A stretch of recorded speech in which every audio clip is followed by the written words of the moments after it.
Hello, I'm Isaac Hayes III, founder and CEO of Fanbase. Listen to what I'm about to tell you. The window to invest in Fanbase is closing. We've raised over $10.6 million of our $17 million goal. That means there's room for less than 6,370 people to invest in Fanbase for the average amount. The minimum to invest in Fanbase right now is $399. That makes you an owner in Fanbase today. Go to startengine.com/fanbase to invest. Why? Because current social apps have taken advantage of users for far too long, with content suppression, shadow banning, harmful racist content, and no real tools for monetization and equity. Fanbase has over 1.4 million users and counting, allowing anyone to reach all their following and monetize their content from day one. Social media is the new TV, and whoever owns the apps that distribute that content have the opportunity to own potential billion-dollar companies. While big platforms with uncertain futures are failing to serve their users, Fanbase is stepping up to fill the gap. Don't wait until it's too late. Invest now, invest for yourself and your future. Go to startengine.com/fanbase and own the next generation of social media.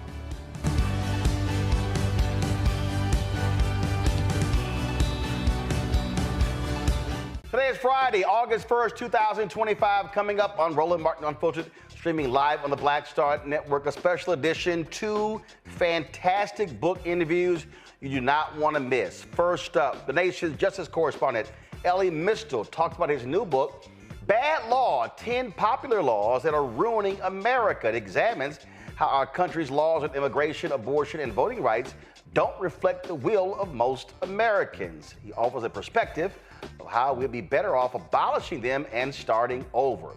Also, on today's show, did you know the first paramedics in America were black? Yeah, I didn't know that either until I saw a scene from HBO's TV series The Pit, which includes references to the Freedom House Enterprises ambulance service, which was considered the first professional paramedic service in the United States. Folks, it's a fantastic book that breaks down this. Author Kevin Hazard wrote American Sirens. Trust me, you don't want to miss that as well. It is time to get our read on. It's time to bring the funk on Roland Martin Unfiltered on the Black Star Network. Let's go. He's got whatever the miss, he's on it. Whatever it is, he's got the scoop, the fact, the find. And when it breaks, he's right on time and it's rolling. Best believe he's knowing. Putting it down from sports to news to politics. With entertainment just for kicks, he's rolling. It's on go, roll, y'all. It's Roland Martin,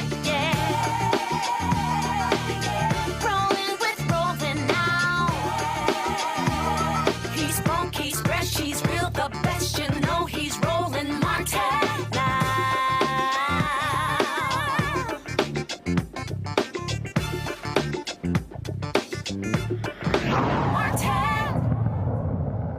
Folks, we got many laws in this country, but it doesn't mean that they can't be changed. Well, Elie Mystal, you've seen him many times in our show.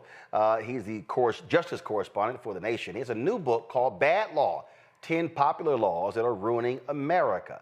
It's a book that you definitely want to check out. And Elie breaks down to me why these laws should be changed and saying, listen, most Americans don't even agree with these laws. And in his latest literary work, he lays out his thoughts on how Trump is blatantly disrespecting the law and so many other issues that we break down. Here's our conversation.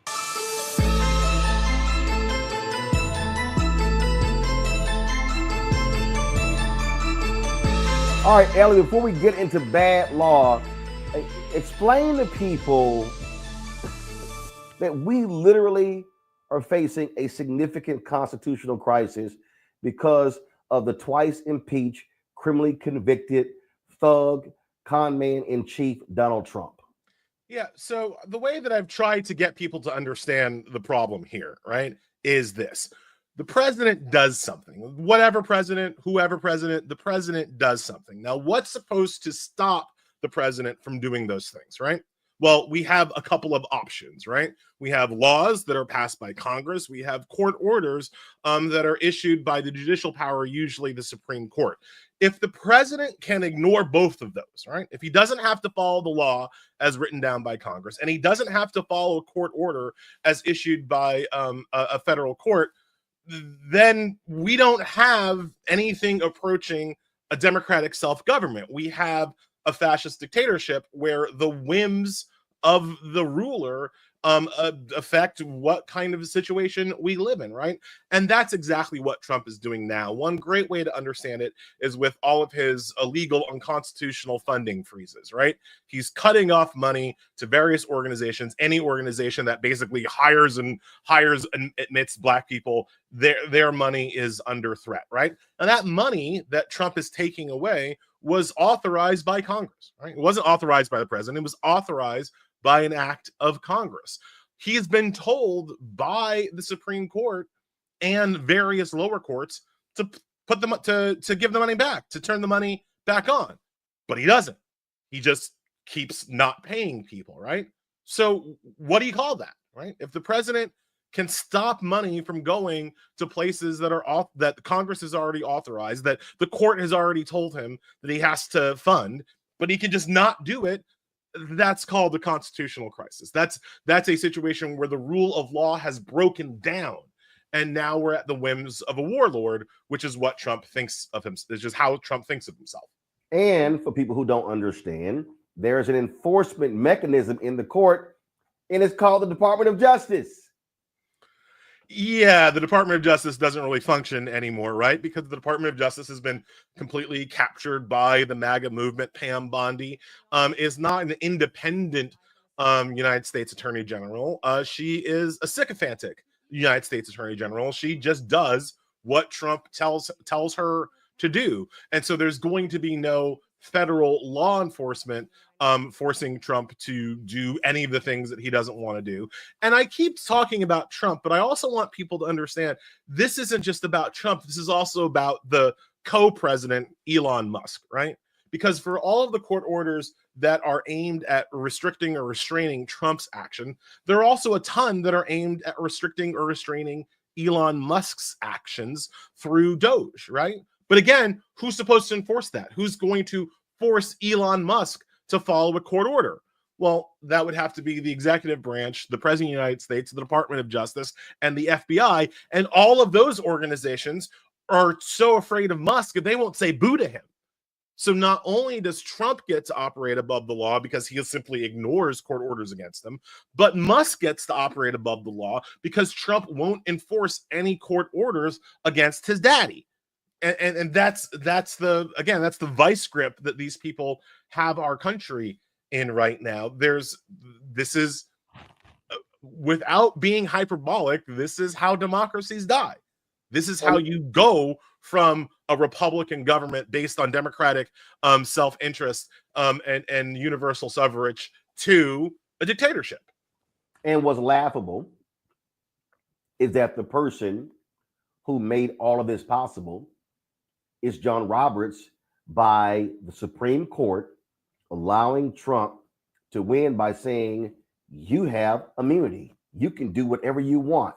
He took that ruling and said, oh, if I get back in, I don't give a damn what anybody has to say because I'm the king. The best thing that you can say about John Roberts, if you're trying to be completely generous to him, is that he is Dr. Frankenstein, right? In the Mary Shelley novel of the same name, that he created a monster. And now he's kind of running around being like, oh my God, what to do about the monster? It's killing my cousins. Like, that's the best way of thinking about Roberts. But I think that is far too generous. Dr. Frankenstein feels bad about the monster that he created. I don't think John Roberts feels bad. I don't think John Roberts is particularly afraid of the monster. I think John Roberts likes it. I think John Roberts likes the monster that he created is now going around and snuffing out the rights of people that John Roberts himself has never liked and never thought should have rights in the first place. So I think they're acting more in coordination than at opposition. There are processes. There's a way that Trump is doing it that I suspect John Roberts isn't thrilled about.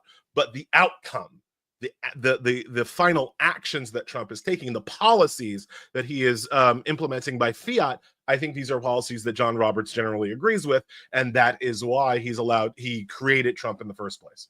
And see, this is the thing that for me, I keep saying to any Democrat in the future.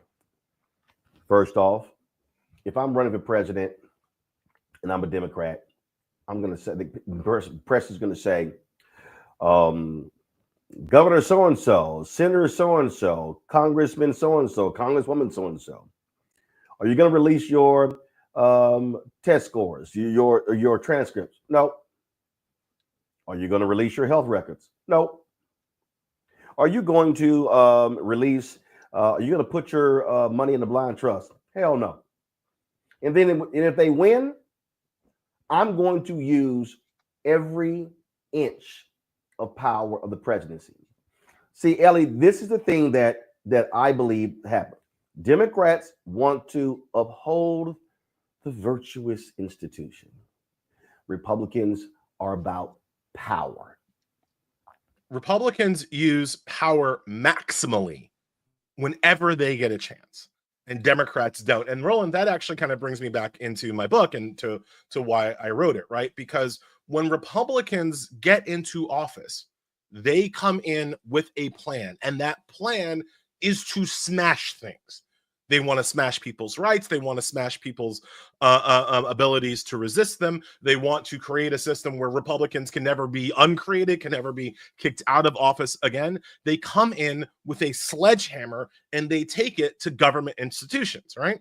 When Democrats come into office, they come into office with super glue and duct tape, and they try to reconstitute things that the Republicans have smashed before without their own sledgehammer, without their own plan or strategy to smash the things that the Republicans have created, the often evil, racist, misogynist things that Republicans have created. The Democrats don't come in with a sledgehammer. They come in with, again, a roll of duct tape, trying to protect institutions as opposed to smashing the evil institutions that Republicans erected, right? And one of the reasons why I wrote the book is that, as I've been saying, Roland, this is my attempt to start writing Project 2029, right? Republicans came in, Project 2025, with a plan. They are implementing that plan. It is terrible for our people, right? Well, what's the Democrats' plan to counteract that, right? Right. All you've got is like, we're not going to do what the Republicans do.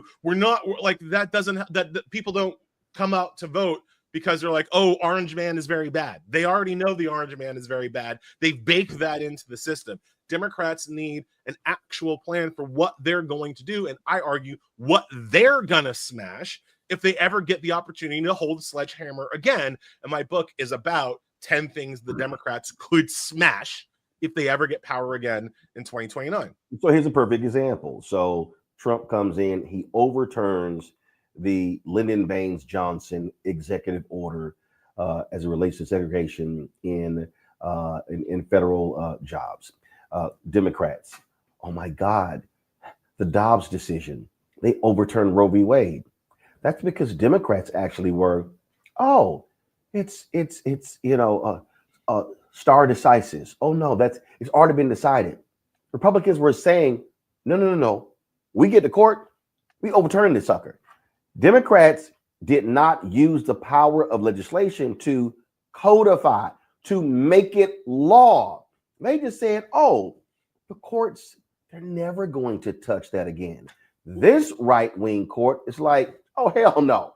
We're going to go back and tear down everything. Them accepting the 14th Amendment deal. They are literally saying we're going to exercise power. What you're laying out is, Democrats, if you get power again, damn it, use it. Use it, right? Use it. And it's not, you were talking about the lack of legislative protections for abortion rights under previous Democratic administrations. But you and I have talked about all of the executive actions Biden could have taken even after the Dobbs decision to make sure that abortions were still available and safe and effective in the red states that were banning abortion, right? There was immense federal power that Biden could have used, could have brought to bear to make sure that you could still get an abortion in Texas, because Texas's laws, for instance, banning abortions don't apply to military bases, That's federal law.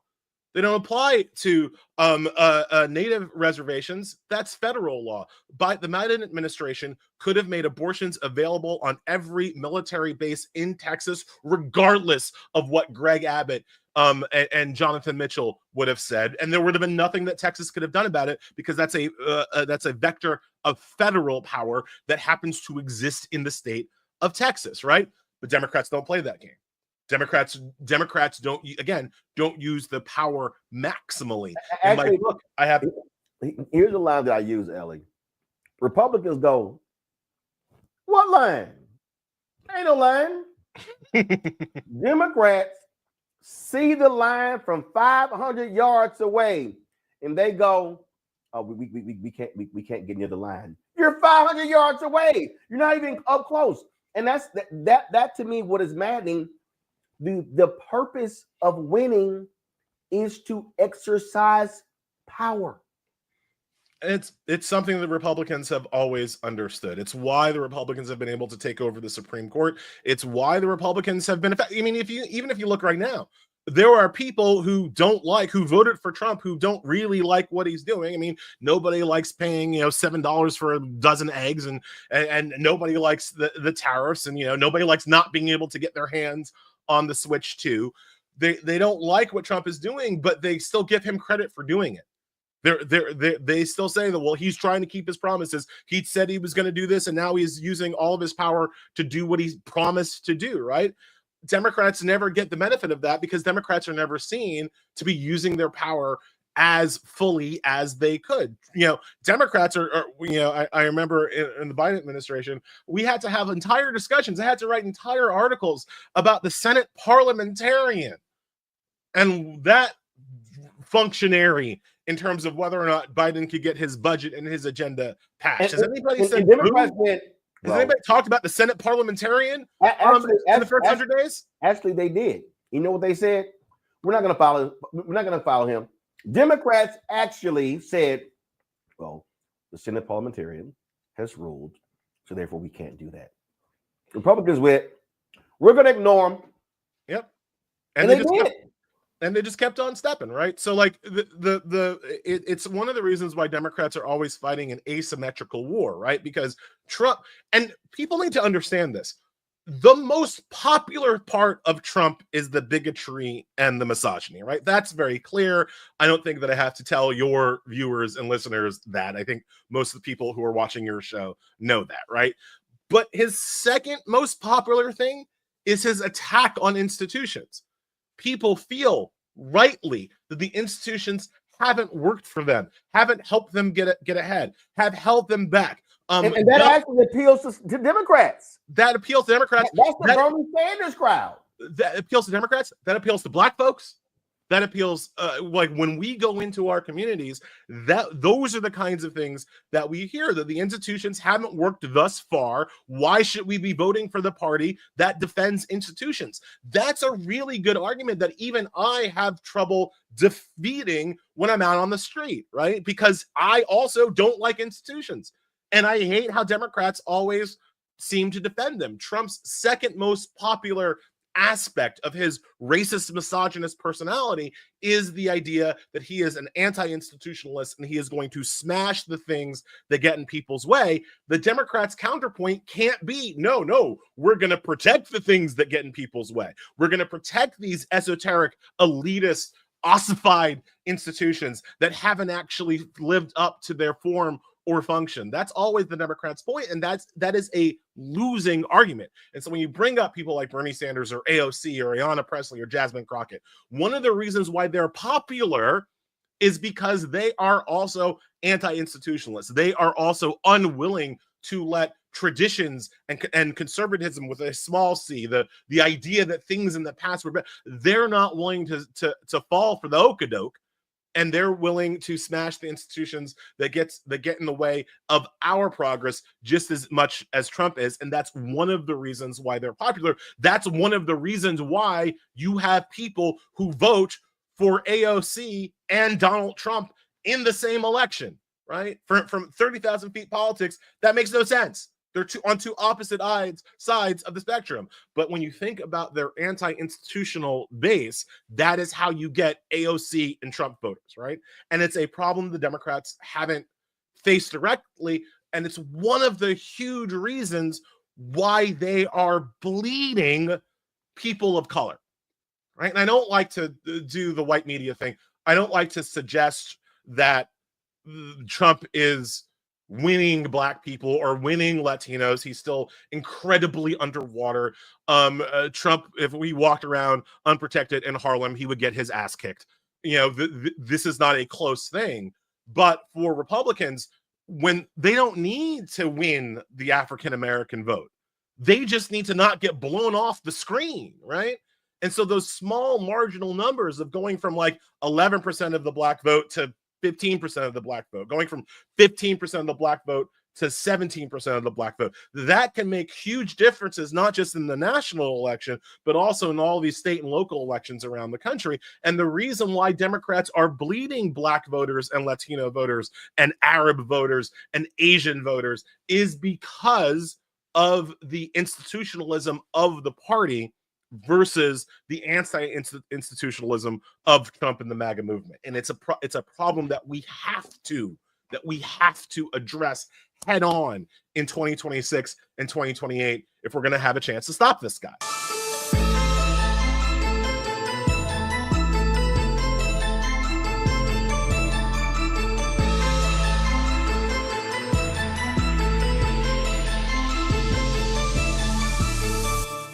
Hello, I'm Isaac Hayes III, founder and CEO of Fanbase. Listen to what I'm about to tell you.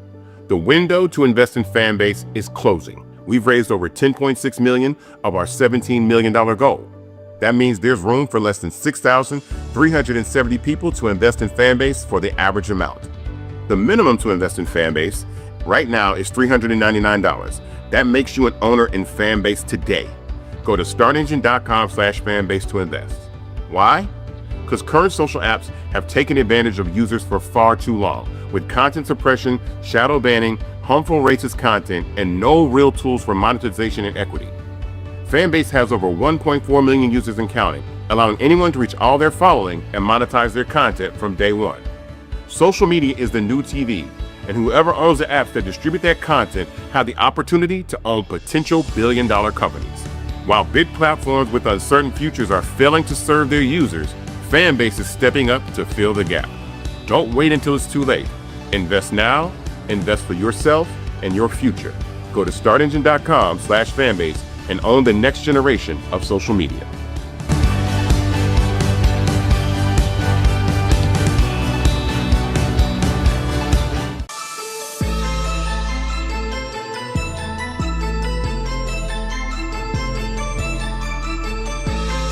Out 10 popular laws that are ruining America. How did you arrive? First of all, I take it your list is actually longer. So how did you arrive at these specific 10? Yeah, Roland, look, scoping was obviously the hardest problem for the book. There are lots of laws. Many of them are dumb. I have not read them all. The way that I scoped, the way that I whittled it down to 10 is that I thought of two things. One, what are laws that we can just repeal, right? Not laws that we need to reform or massage or bring into the modern age. What can we just be rid of? A great example of this is the Anti-Drug Abuse Act, right? Now, I do not like the Anti-Drug Abuse Act. I do not like our drug laws. I think they are provably racist and have caused great damage to multiple communities, including ours. However, I'm not going to say that we should repeal all drug laws, right? We should probably still have some drug laws. I don't work for the Sackler family. I'm not trying to get people hooked on opioids. There should be some, minimum standard of drug laws in the country. They should be fair. They should be equal. They shouldn't be racist, whatever. But the Anti-Drug Abuse Act is an example of a law that needs to be reformed. The laws that I wrote about in the book, the 10 that I've picked, were laws that can be struck, just gotten rid of, that don't need to be reformed, that are so evil, so racist, so stupid, so misogynist, that we can just be rid of them, right? So that was the first focusing mechanism. And the second was, as I say in the title of the book, these are 10 popular laws that are ruining America. All of the laws that I focus on in the book enjoyed broad bipartisan support when they passed. Now, in a lot of cases, Democrats belatedly are just like, oh, that was a bad idea. We shouldn't have done that. We shouldn't have done the 1994 crime bill. Whoops, that was a huge mistake, right? But at the time, the 1994 crime bill, the Armed Career Criminals Act, these were laws that were spearheaded and championed by not just Republicans, but also Democrats. You don't get the 1994 crime bill if you don't have the Congressional Black Caucus getting it over the line. Those were critical CBC votes that got the 1994 crime bill passed, right? So the other scoping for the book were people wanted these laws when they were passed. And they're terrible. Let me tell you why. Let me tell you how in real time. I never ask people in the book to just take my word for it. I go and I pull out what the people who wrote or passed the law, what they said the law was intended to do. And in most cases, they're pretty honest about the racism or the misogyny or the stupidity that they wanted to do when they passed those laws. And again, in a lot of cases, Democrats have belatedly, come to Jesus and been like, oh, that was a terrible mistake, but the laws still exist. And again, that's the problem with the sledgehammer, right? We pass these terrible laws. We later realize the law was bad, but we don't, when we have the opportunity, take them away. We don't get rid of them. They just linger on so that Republicans, whenever they get an opportunity, can make those laws worse and worse and worse, building on the rotten foundation that these laws laid in the first place.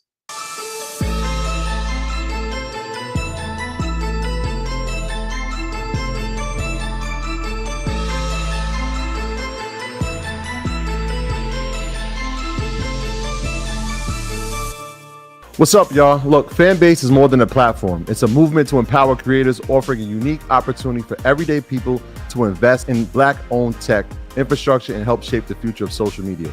Investing in technology is essential for creating long-term wealth and influence in the digital age. The Black community must not only consume tech, we must own it. Discover how equity crowdfunding can serve as a powerful tool for funding Black businesses, allowing entrepreneurs to raise capital directly through their community through the Jobs Act.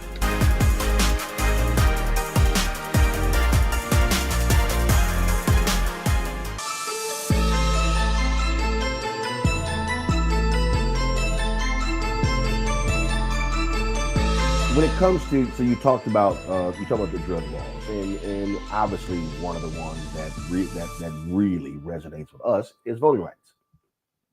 Yeah, so my argument in the book is that every single voter registration law should be repealed, right? And that's different from voter eligibility requirements. I believe that we still need voter eligibility requirements, and I don't want people to at me. I'm not saying that dead people can vote. You're ineligible to vote if you're not alive. I think that's a fair standard. I'm not even saying that non-citizens can vote. I can make an argument that we should allow non-citizens to vote, but that's not the argument I make in the book. I'm like, all right, you want to say the citizenship is a requirement for voting rights? That's fine. Once you meet the eligibility requirements, why should you have to pre-register? Right? If I am eligible to vote, why can't I just show up and vote? Why do I have to register days, weeks, sometimes months in advance? Why do I have to go through a second hoop when I'm already eligible to vote? You see, voter registration requirements do not prevent ineligible voters from voting. Voter eligibility requirements prevents that. And then, of course, when the Supreme Court ruled that, it was a case of Ohio, white guy sued. You haven't voted in the last 2 or 3 elections, so yeah, they got to remove you from the polls. Wait, what? Why the hell? Voter purges happen because of voter registration requirements, not voter eligibility requirements, right? People who are eligible to vote, should be allowed to show up and vote for whoever they want, whenever there's an election, they are being prevented from voting because of these ridiculous registration requirements, right? We should get rid of them. And again, not only do you not have to take my word for it, this is not a solution that I am the only person that has come up with. Every other major democracy on this earth either has automatic registration, mandatory registration, or same-day registration. Every other democracy collapses the friction between being eligible to vote and being registered to vote. But they don't have that distinction. We are the only one that has this two-step process. First be eligible, then prove registration, usually weeks or months in advance before you're actually allowed to vote. It's stupid, right? We have one state in this country that doesn't have voter registration requirements. North Dakota. There are a lot of voter fraud or voter fraud stories coming out of North Dakota. Yeah. Is North Dakota even a blue state? I mean, people always are attacking me saying like, oh, I'm just trying to make it easier for Democrats to win. Not necessarily. North Dakota is not a blue state, and it has no registration requirements. The reason why North Dakota has no registration requirements is because North Dakota has, relatively speaking, a large Native American population, and they want to make it easier for the Native people to vote. And the way to make it easier for Native people to vote is to not have a registration requirement. You have an eligibility requirement. You show up. Hey, I'm eligible to vote. Great. You vote. Boom. Simple. Democratic. That's all you need. And it's all North Dakota needs. It's all France needs. It's all Israel needs. It's all Chile needs. It's all the UK needs. It's all Australia needs. I can list the countries. We are alone in our stupidity over voter registration. And again, when you have the mansions of the world who, they love and they praise John Lewis and Christian cinema, but then they prevent the John Lewis, voter law from actually being passed. And then Democrats privately agreed to a mansions deal. Oh, let's go forward with voter ID, things along those lines, undercutting all of the progressive legal arguments. Right. The Democrats, again, when they come into office, they don't do the things necessary to expand voting rights. The best you can hope for Democrats is that they will try to prevent the further restriction of voting rights. But it's hard to get people to vote for we're stopping the further right? Or even in blue states. I mean, look, you're there in New York State. New York State for a very long time had some of the worst voting laws in America. They were worse than a lot of red states. Still does. In my chapter on voter registration, I focus on New York's laws, not Texas, not Florida, not one of these red states. New York still has some of the worst voting laws in the country. Why?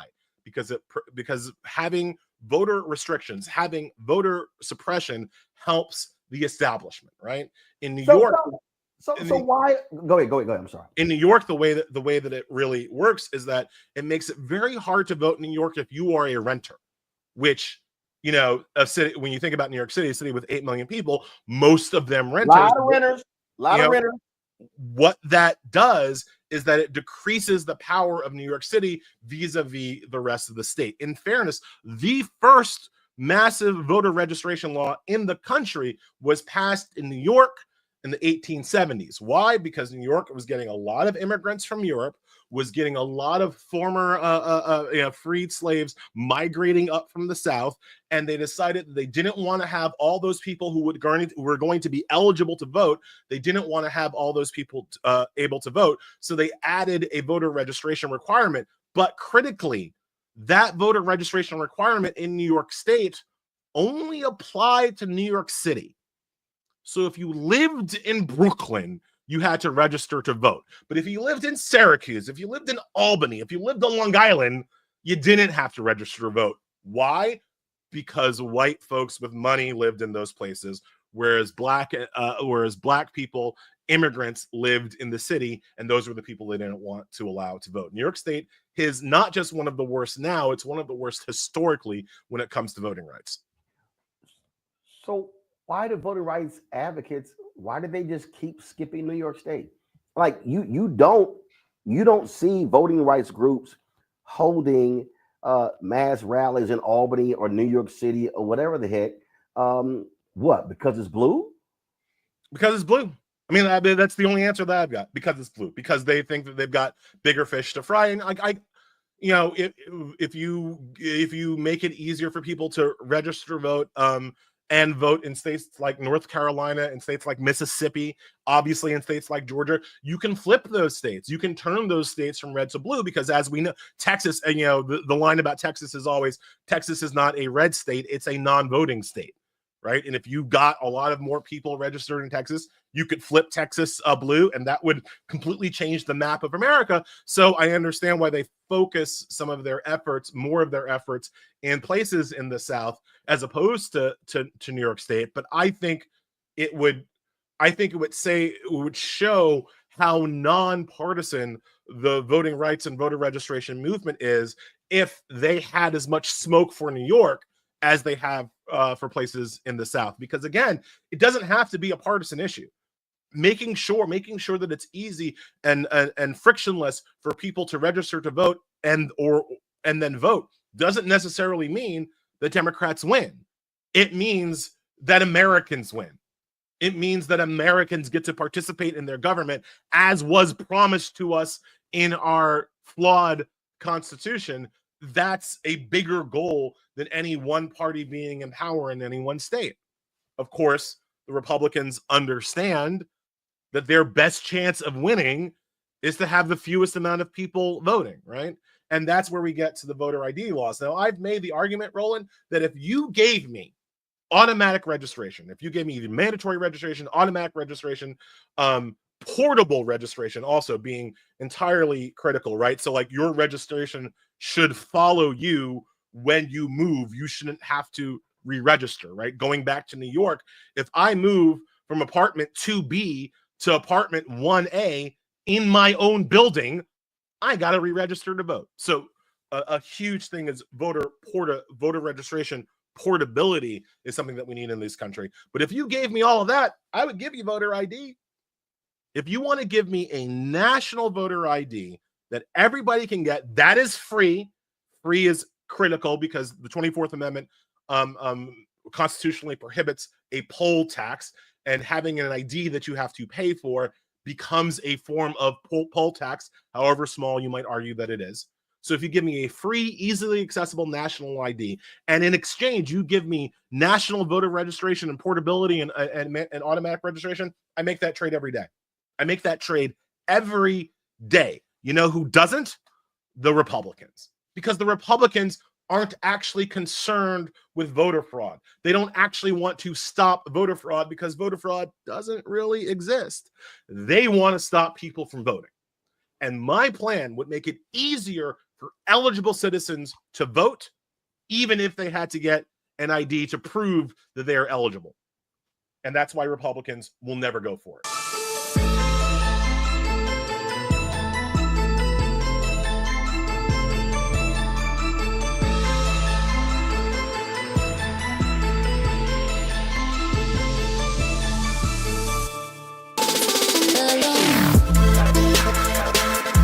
Hey y'all, welcome to The Other Side of Change, only on the Black Star Network and hosted by myself, Bria Baker, and my good sis, Jamira Burley. We are just two millennial women tackling everything at the intersection of politics, gender, and pop culture. And we don't just settle for commentary. This is about solution-driven dialogue to get us to the world as it could be and not just as it is. Watch us on the Black Star Network, so tune in to The Other Side of Change.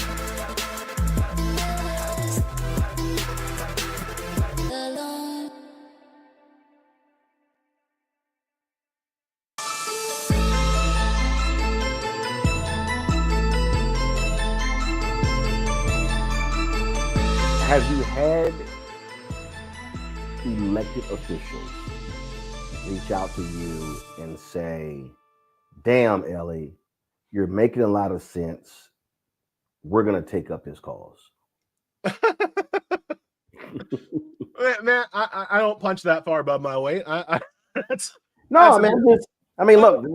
you're on television, you're on radio, you do podcasts, all these different things. You've been laying these things out, and are they listening? I mean, are they literally, hey, Ellie, you know what? Walk me through this. Explain to me how we can do this. Or because that's what the right does. The right is they've always listened to their thinkers. A lot of the things that we see today came out of conservative think tanks, from authors. When you actually look at Donald Trump's entire campaign and how he operates, he completely ripped off Pat Buchanan. Yeah, I mean, you're absolutely right. I mean, the conservative think tank mafia is responsible for many of the conservative and Republican ideas, whereas the Democrats do not use its far more august, I would argue, think tank mafia to inform their own policies and positions. And there are a couple of reasons for that, right? Number one, Democrats do not accept that they are the party that they are, right? The Democrats want to be at the establishment levels, they want to be the white working class party. They're still waiting for Reagan voters to come back home to the Democratic Party. Now, you and I know that that ain't never going to happen, but many Democratic officials, many people in power still believe that there is a unwashed mass of white working class people who are just about to vote for Democrats. And so in that, if you believe that, listening to a black guy like me doesn't seem to be in your best interest, because I'm not the guy that you want to send to, Huntington, West Virginia, to convince some coal miners to vote for the Democratic Party. Even though the ideas that I have would help coal miners in West Virginia, I'm not the messenger necessarily that you want to have. So that's one of the reasons why we don't listen to our think tank mafia. But I think so that's kind of like on the ground. But I think in a larger sense, it's not so much that people aren't listening to people like me. It's who's listening to people like me, right? The younger people in our party do, I've had conversations with some of the younger representatives and some of the younger legislators and some of the younger candidates. I do have those conversations, and I know for a fact that there are younger people, not just people of color, but primarily people of color, not just women, but primarily women, who are thinking along my lines and are interested in my ideas or ideas from people like me and like us, right? The problem is that those people are not in leadership establishment positions, right? And there's the old guard kind of won't get out of the way and let the new guard take the leadership roles and become the tip of the spear. There's still just a lot of old guard dead hand control over the party. Now, not every... Which is why I believe what that new guard has to understand is they've got to organize and mobilize external pressure in order to bring that to bear. The reality is, I don't care what it is, you cannot succeed solely with an inside game. Yes. When you are an agitator, when you're operating guerrilla warfare, when you are an insurgent, you cannot play by traditional rules. And I think they've got to have forces outside. And this is the hardest thing for people to understand. You got to have folk who are willing to unleash protesters, demonstrators against folk who you say, hey, I agree with you last week because this thing is so important. We need to win it all. 100%. You need an outside game. That's one of the reasons why I don't run for office. I think I'm more effective on the outside than I would ever be on the inside. I'm way too. Actually, I think here's the problem. Actually, it's not a problem. I think folks like you and I, the problem is we are so honest that we might start with 20,000 votes and end up with 5. Yeah. because we're not tolerating people's bullshit. It's like when people, I remember somebody asked me and said, every place that I've worked in, they've asked me to run for office. I said, let me explain to y'all how this is going to go. A constituent is going to come up to me and they're going to say, I want you to do something about our schools. And my response then is going to be, do you have any children in the school? And they're going to say, yes, I do. I said, where do they go to school? Then they're going to say, said elementary school. And I'm going to say, oh, you remember the PTA? And they're going to say no. And then I'm going to say, how in the hell can you ask me to fix your schools when your sorry ass can't even join your own PTA? See, right there, that voter's gone. Because I just believe, Ellie, that the greatest fear in our society, and I don't mean black people, I mean everybody, people hate accountability.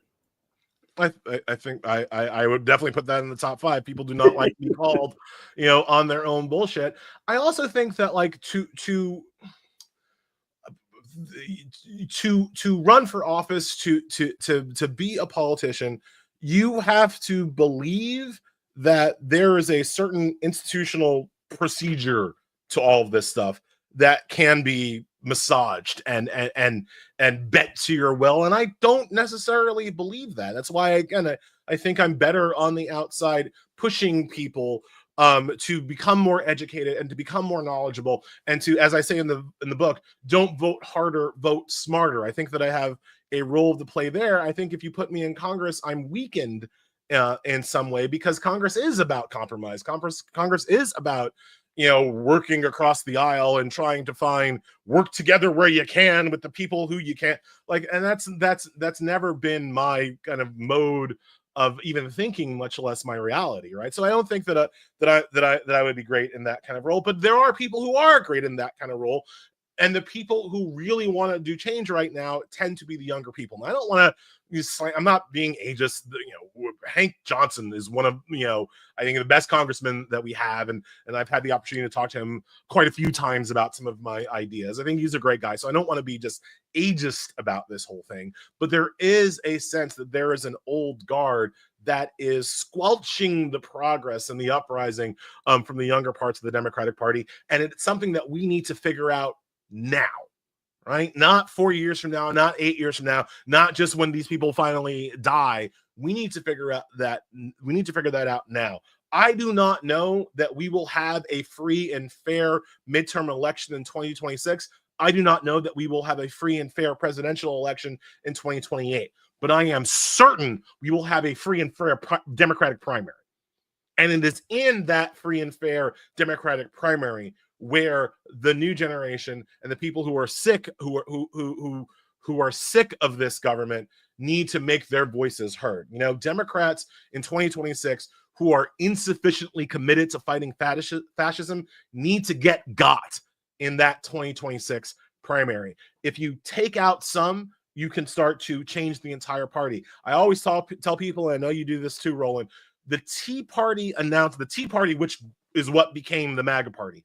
They announced themselves to the world, not by beating a Democrat, not by beating Barack Obama, who was curb stomping them in any kind of public polling. They announced themselves to the world by beating a Republican, Eric Cantor in Northern Virginia, right? A conservative but moderate conservative, up and coming rising star in the Republican leadership. The Tea Party took his ass out in a primary in Northern Virginia. He was shocked and stunned. He thought he was coasting, and the guy who beat him had no money. Yeah, and they lost the seat. The Republicans, the Tea Party took him out, put a crazy Tea Party conservative up, and they got their ass blown out of that seat in the purpling Northern Virginia. But it made the entire Republican Party stand up and notice, oh, wait, we got to take these Tea Party people seriously. They've got real political power. And that is what the young, up-and-coming part of the Democratic Party needs to do in 2026. We got to take out some of these old heads, some of these establishment figures, some of these people who are insufficiently committed to fighting fascism. And even if you lose a seat in a general, taking them out in the primary is what starts to make the rest of the Democratic Party take you seriously and realize that they have to play ball with your issues and along your lines of thinkings, or else they'll be the next person to lose a primary. We got to not be so concerned about electability in November and take our primaries in June and July and August incredibly seriously in 2026. So I take it what David Hogue is doing, does it freak you out and make you mad the way it is doing others? No, of course not. That's what we need. And we need to let these young people lead. I've said before, like, I'm Gen X. I'm what the white people would call Gen X, right? My generation failed. My generation. In fact, our generation is the only demographic where a majority supported Trump. Yep. The only one. Our generation is a failure. We had an opportunity to push the rock forward. We had an opportunity to build on the Barack Obamas of the world, and we failed miserably. That means, guess what, folks? We cede our right to lead. Our failure has ceded our right to lead and must pass to the next generation, the millennials and the Gen Zers. They're the ones who have to lead now because we failed. What I can do as an old head, as a Gen Xer, right? My role is to help them, right? My role, I like this, the analogy that I've made is that, like, look, I'm a dad. I'm supposed to go to the game and bring orange slices, right? I'm not supposed to play in the game. I'm not supposed to score the goal. I'm not supposed to dunk the ball. I'm supposed to bring orange slices. I'm supposed to take the kids out for pizza after the game, right? And if they want to, while we're having pizza, if they want to ask me a question or access my knowledge, I'm happy to share. I'm happy to lend them my expertise in the ways that they think it's helpful, but I'm not the leader anymore. I'm too old. And again, statistically speaking, I've already failed. So it's got to be on them. And all I'm supposed to do is help, right? Because I've got things that they don't have. And I'm not just talking about experience. I got things they don't have, like disposable freaking income, right? Not a lot. I wish I had more, but I got a lot more than a lot of these young kids, right? I can at least spell the word mortgage, right? That they're never gonna, that in Trump's economy, they're never gonna get an opportunity to have, right? So I've got some experience, I've got some expertise, I've got some income. I can help them in their quest, but it's got to be their quest, and they've got to be the ones that are leading it, and we've got to be the ones that are in a support role. And that is fine with me. I'm willing to help, but there are far too many in our generation, to say nothing of the boomers, who won't get out of the way, who won't help, and won't let the kids lead. Look, the kids are going to make mistakes. They're young. That's part of growing up, right? They're going to make mistakes. They're going to say things maybe they shouldn't have said. They're going to do things maybe in a way that won't work, but sometimes it will work. Sometimes they'll succeed. You know, why would a 30-year-old would-be candidate come asking me what I think our TikTok strategy should be, right? I don't know. I'm not digital native, right? You want to ask me how to write a print magazine article? I have some thoughts, but you want to ask me how to, like, you know, do your campaign ad on YouTube? I'm probably not the guy to ask. The kids are going to have to lead, and we are going to have to support them in their efforts, and that's how we're going to beat the guy.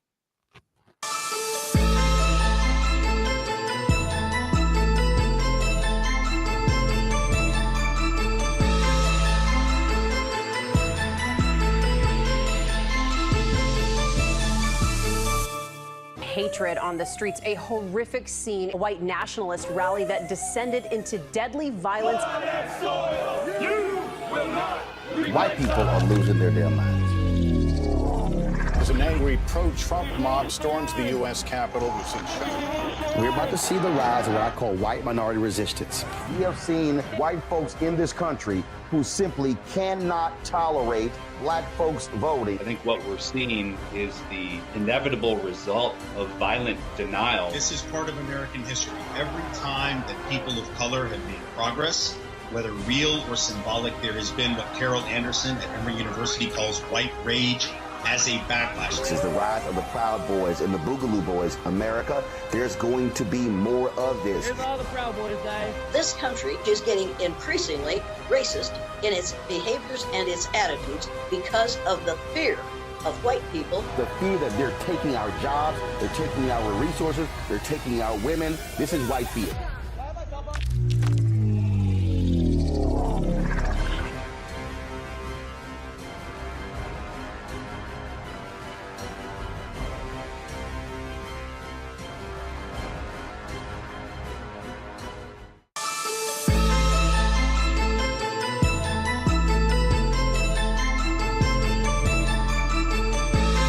All book authors this, and that is, as they were writing their book, as they were researching their book, as they were doing interviews, things along those lines. What was their wow moment? So for you, as you were putting together bad law? What was a wild moment? Was there something that you heard, you saw that made you even go, damn, wow, that's crazy?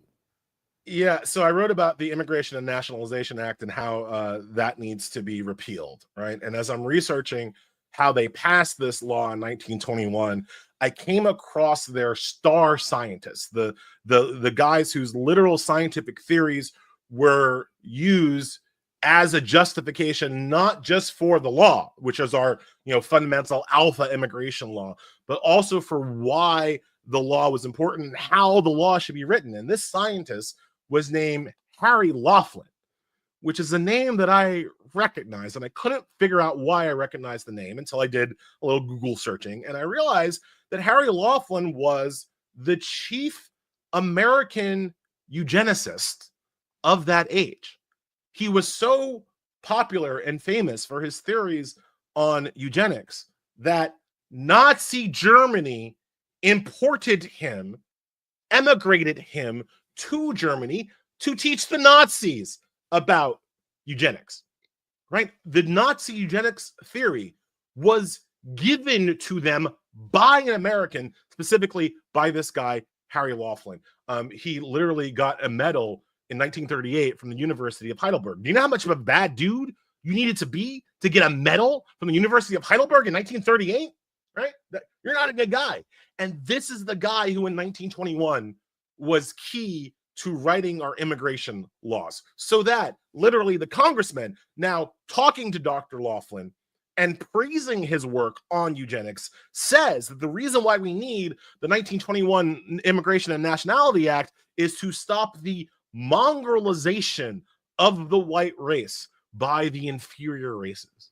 And that sounds very similar to they're poisoning our blood. Yep. Didn't Trump say that? It's a one-to-one, it's a linear comparison, it's a linear link, right? And so yeah, that was a wow moment for me when I look, I knew the immigration laws were racist, but that you've literally got Nazi eugenics theory laced into the American immigration system. That was wow. And after I took a shower because it was so gross to like read his science and read his theories, I was like, people should know this. People need to know where these laws come from.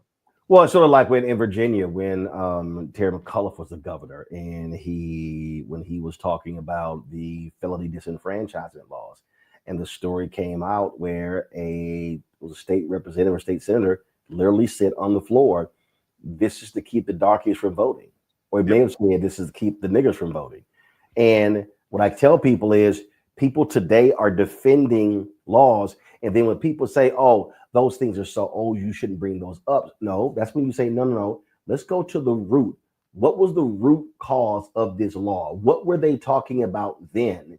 And it is always important, and that's also why I tell people you can't ignore even Supreme Court dissents, because when you look at Alito today, Justice Sam Alito and Clarence Thomas does the exact same thing.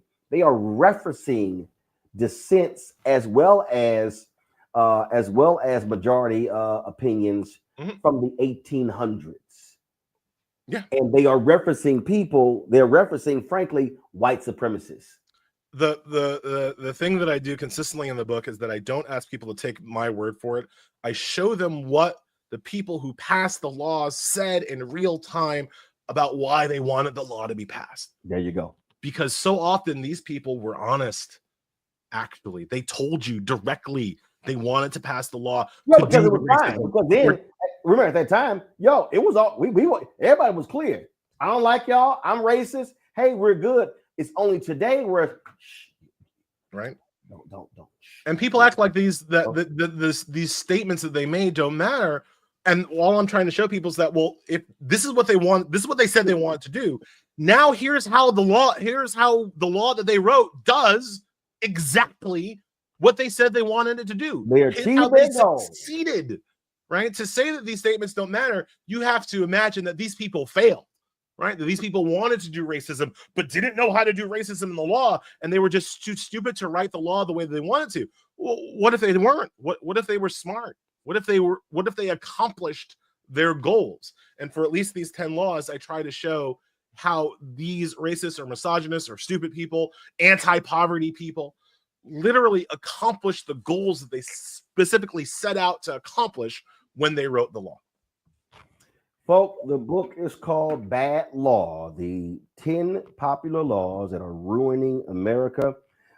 It is from the Silver Fro man himself, Elie Mystal. Elie, I appreciate it and praise the Lord. You upgraded your system because I would have cussed you out. You had them big ass headphones on, looking like you had a Sony Walkman under the table from the 1980s. There is a part of me that still wants to do these like Radio Raheem, just like have the speaker like this. But we now have JBL speakers that we can roll. Elie, I appreciate it, man. Thanks a lot. Thank you so much for your time, Roland. All right, folks, great conversation with Elie. When we come back, I'll talk with the author of a book that details the nation's first paramedics. Yes, a group of brothers in Pittsburgh. You're watching Roland Martin Unfiltered. Right.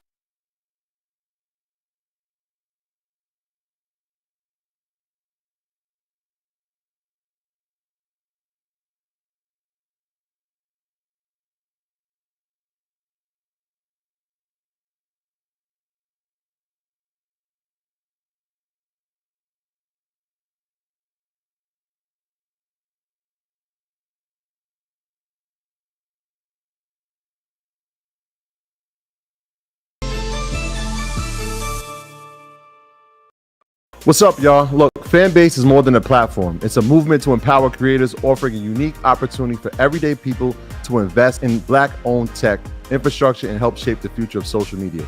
Investing in technology is essential for creating long-term wealth and influence in the digital age. The Black community must not only consume tech, we must own it. Discover how equity crowdfunding can serve as a powerful tool for funding Black businesses, allowing entrepreneurs to raise capital directly through their community through the Jobs Act.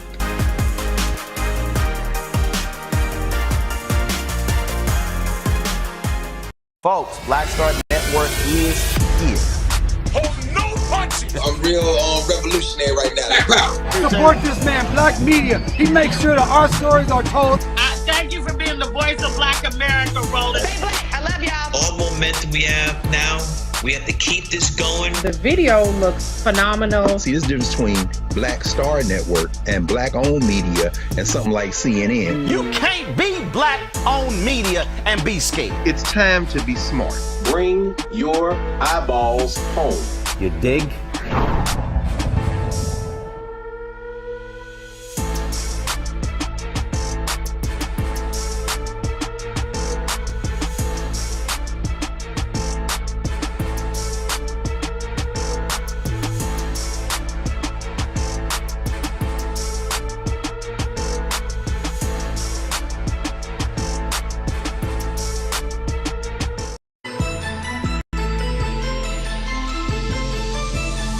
Welcome back to Roland Martin Unfiltered on the Black Star Network.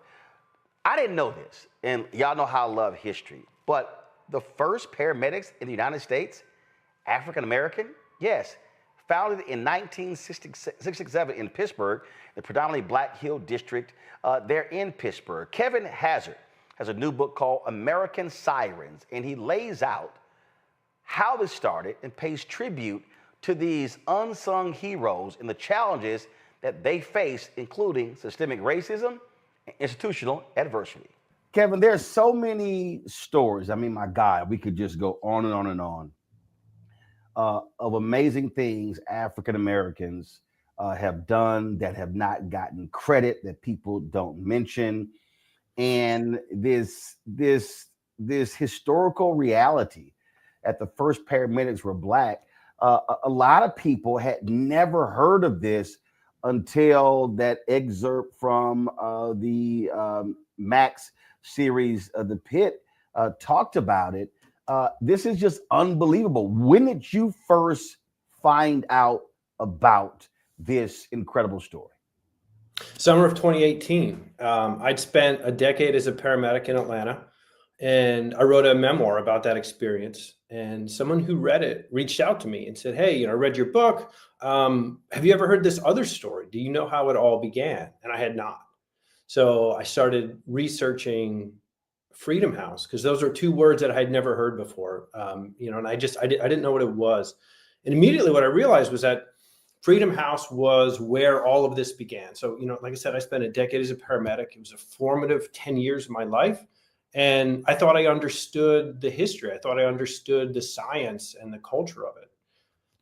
Beginning to research this, I realized I didn't. And then even more so, I realized nobody did, that there was no definitive account of how in 1966, a doctor looked around and said, "My God, there are thousands of people dying for lack of a very simple but advanced new branch of emergency medicine. And if nobody else is going to create it, I'm going to create it."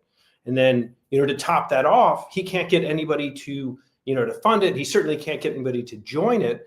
And, he happened to be living in Pittsburgh at the time. And there just so happened to be a nonprofit in the city of Pittsburgh based in the Hill District, which, is a predominantly Black neighborhood in the city.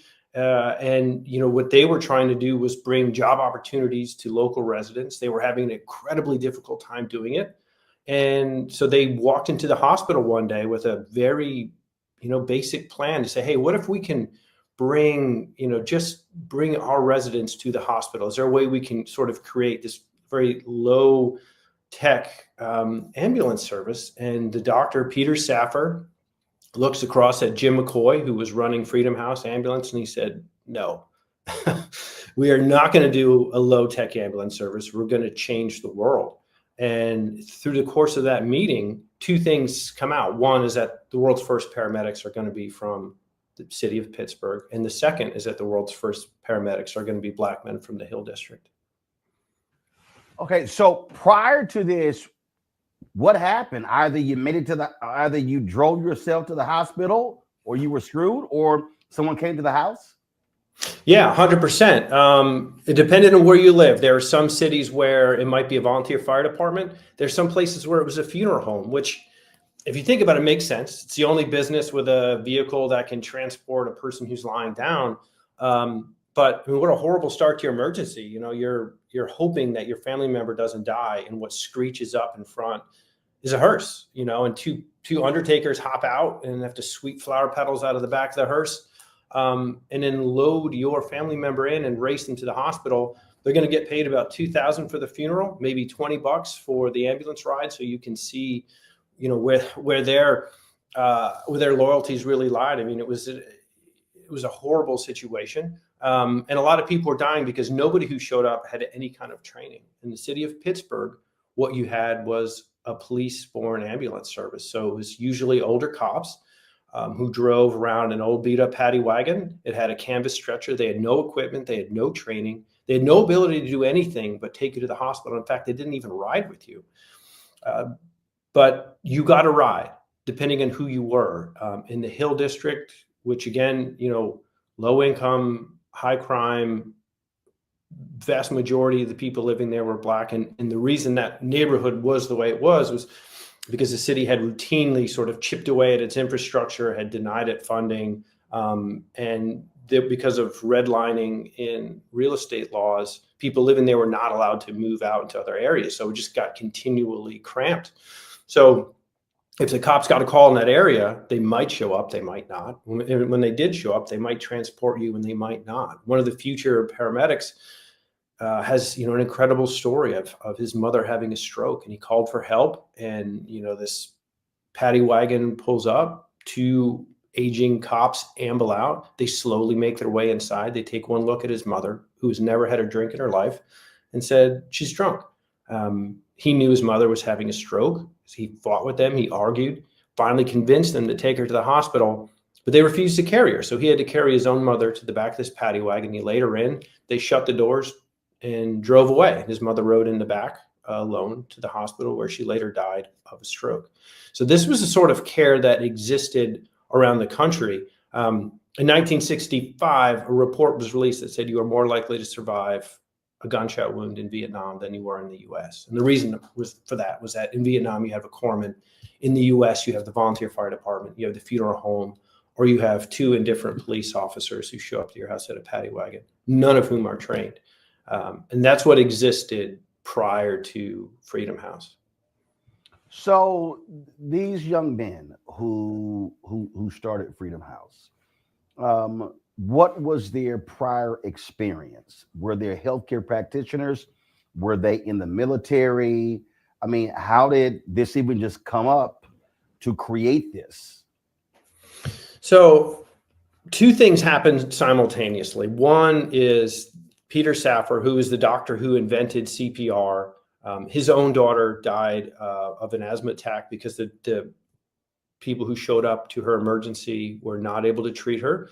So by the time she got to the hospital, she was dead. He took that experience and turned it into action. And so he spent about a year, developed what would become the first paramedic curriculum. So that happens. So you have this incredibly, advanced training program. They're able, anyone who went through his program would be able to do essentially what a paramedic does today. But he didn't have the people. And so, the guys who eventually were recruited for this, I mean, think about the sales pitch for a second. This is an 8, maybe 9-month training course, 5 days a week, occasionally on the weekends, oftentimes at night. You've got to walk away from your life to do this. So this isn't, people who say yes to this aren't people with a lot of options, especially when you consider that when you finish this course, you've been trained for a job that technically does not exist. So what are you even going to do when you come out of this? So the guys that he and Jim McCoy recruited, some of them were military veterans, some of them were high school dropouts, some were just high school graduates, a few had criminal records. A bunch of them, though, the majority of them were just young guys who the world had said, you don't really have a place. And they were looking to find a way to make their mark. And it just so happened that the place they were going to make their mark was in the back of an ambulance. So, these 2 docs. So, were there 1 or 2 doctors? Is it Safar and someone else? Yeah, Safar was the doctor, and then McCoy was the man who ran the nonprofit that recruited the people. Gotcha. And explain this. Explain this situation with this former governor of Pennsylvania. Yeah. And the former mayor of Pittsburgh. Because it's just interesting how all of these different things intersect that leads to this incredible story. So, as is the case today, first responders are the last ones to get any sort of government funding. So, when Safar comes up with this idea, his daughter died in 1966, in June of 1966. And so he immediately begins designing this idea for a paramedic force. Nobody in the city wants to pay for it. They don't think they need it. They don't think they want to pay for it. It's not something that anybody has any interest in. So jump forward to November of that year is a tightly contested gubernatorial race in the state of Pennsylvania. In the run up to the final days of the election, a huge Democratic rally is planned for downtown. The keynote speaker is going to be a former mayor of Pittsburgh, former governor of Pennsylvania by the name of David Lawrence. He gets in front of the crowd. He gets about 2 words into his speech and he topples over with a heart attack, drops to the floor, not breathing, no heartbeat. So panic breaks out among the crowd and somebody in the room calls for help. Now, there happened to be a nurse in the room named Karen McGuire, and she runs forward. She pushes people out of the way. She checks for a pulse, doesn't find him. Checks for breathing. He's not breathing. And she begins CPR. So as this guy hits the ground, he has advanced care immediately taking place at his side, which is the best case scenario. Within a few minutes, the police-borne ambulance service arrives. And again, it's 2 cops. They have a canvas stretcher. They had a bottle of oxygen that was either empty or broken. Accounts differ, but either way, it was completely useless.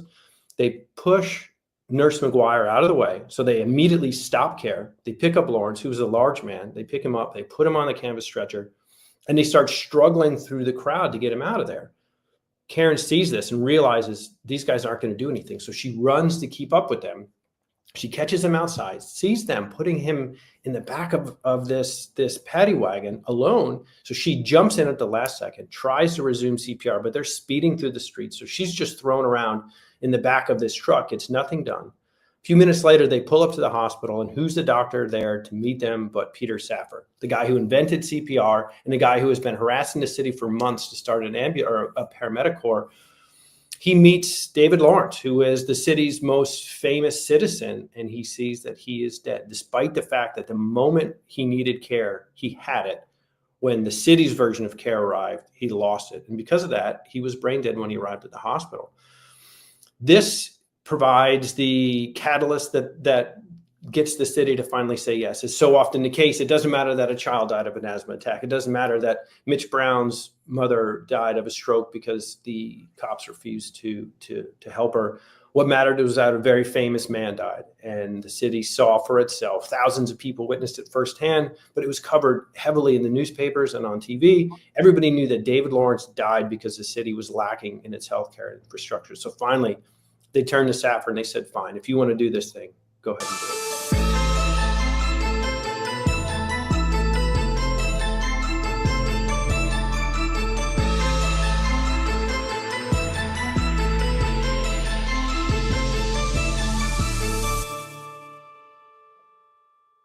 Hello, I'm Isaac Hayes III, founder and CEO of Fanbase. Listen to what I'm about to tell you. The window to invest in Fanbase is closing. We've raised over $10.6 million of our $17 million goal. That means there's room for less than 6,370 people to invest in Fanbase for the average amount. The minimum to invest in Fanbase right now is $399. That makes you an owner in Fanbase today. Go to startengine.com/fanbase to invest. Why? Because current social apps have taken advantage of users for far too long, with content suppression, shadow banning, harmful racist content, and no real tools for monetization and equity. Fanbase has over 1.4 million users and counting, allowing anyone to reach all their following and monetize their content from day one. Social media is the new TV, and whoever owns the apps that distribute that content have the opportunity to own potential billion-dollar companies. While big platforms with uncertain futures are failing to serve their users, Fanbase is stepping up to fill the gap. Don't wait until it's too late. Invest now, invest for yourself and your future. Go to startengine.com/fanbase and own the next generation of social media.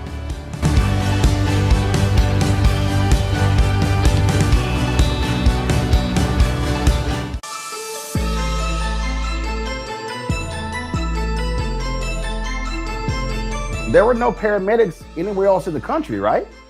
No, nothing like this exists anywhere in the country. And again, 1965, a group of physicians put out this pamphlet decrying how bad pre-hospital care is in the United States. Vietnam is going on, so you have physicians who are returning home and who have experience with corpsmen who are saying, this is doable. Somebody could do this. We could train people to save lives. 1965 alone, more Americans die in auto accidents than were killed in the entirety of the Korean War. This is avoidable traumatic deaths is an epidemic in the mid-1960s in America. So people wanted change, but it wasn't happening. And, here is Peter Safar, this incredibly driven, incredibly bright guy who, is living off of a horrible bit of tragedy and is helped along by a very public and preventable death. So what's interesting here is that, we hear a lot about, the war on poverty. This is one of the great success stories of the war on poverty. And if you listen to conservatives, you think that the war on poverty was a total abject failure. No. This is, you're right. I mean, this is the perfect example of, a program that was set up.